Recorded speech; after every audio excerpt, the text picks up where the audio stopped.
What's up? What's up? So I found out that Samuel Jackson turned down the role as Alonzo in Training Day. He had a chance to actually have that role in that movie that went to Denzel Washington, Ethan Hawke. What do I think about that? You know what? He would have been really dynamic in that movie. If they ever had a Training Day 2, you'd have to put him in there.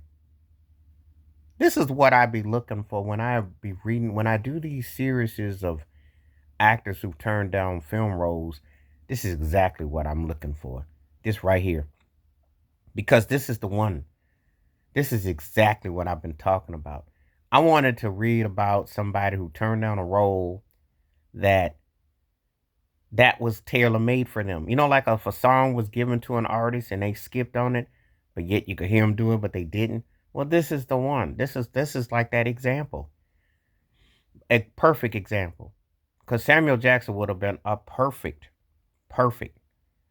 um, version of that role.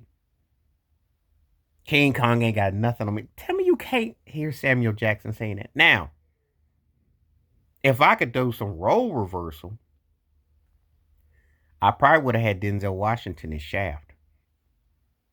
And I would have had Samuel Jackson as Alonzo on Training Day. I think the way Denzel's character was would have been cool in Shaft. I think it would have worked to Jack the Vibe. And he didn't. Denzel did good in Training Day, but I think Samuel Jackson. I'm like, yeah, if they hadn't knocked off Alonzo's character and they let him come back, and they know they have facial surgery and he comes back, he got to come back as Samuel Jackson. If they had a part two, he got to come back because that's the kind of movie that Samuel Jackson thrives in. He talking smack.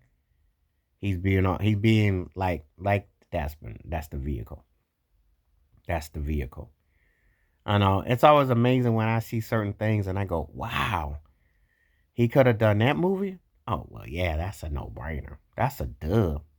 To me, that's a dub. For some other people, now granted, the sad part is it's a stereotype for black actors, and Denzel got the token Oscar for that when he should have got one for Malcolm X and probably for Robin Hurricane Carter. So it always takes the lowest count or something in your most, situation for they give you the award. But this is a kind of film that just as an action film of what's going on, the corruption, the LAPD and all that. Oh, Samuel Jackson would have ate that up. He'd have tore that movie up, you know. And when I look about it, I'm thinking, yeah, that film was definitely that's definitely him all the way, all day, all day.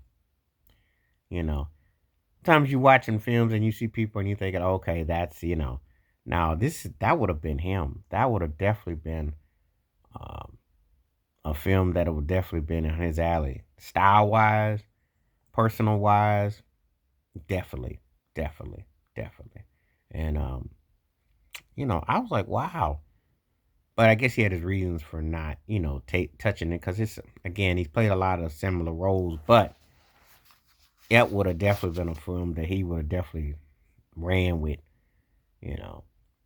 Scaring Ethan Hawke on the passenger side. Oh yeah, definitely, definitely Samuel Jackson would have tore that movie up. But anyway, let me know what you think.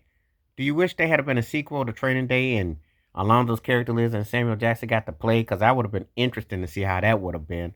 Or do you glad that Denzel got that role and you're cool with the original? Let me know in the comments because this one to me, that's a really compelling story. Please like, subscribe, welcome thoughts, comments, and I do respond. Thank you. Wash your hands. Keep your mind clear. Watch out for another. Share it if you like it. Hit that membership because when you do requests like this come true, stay safe, stay blessed, stay woke, stay free. I'm on peace.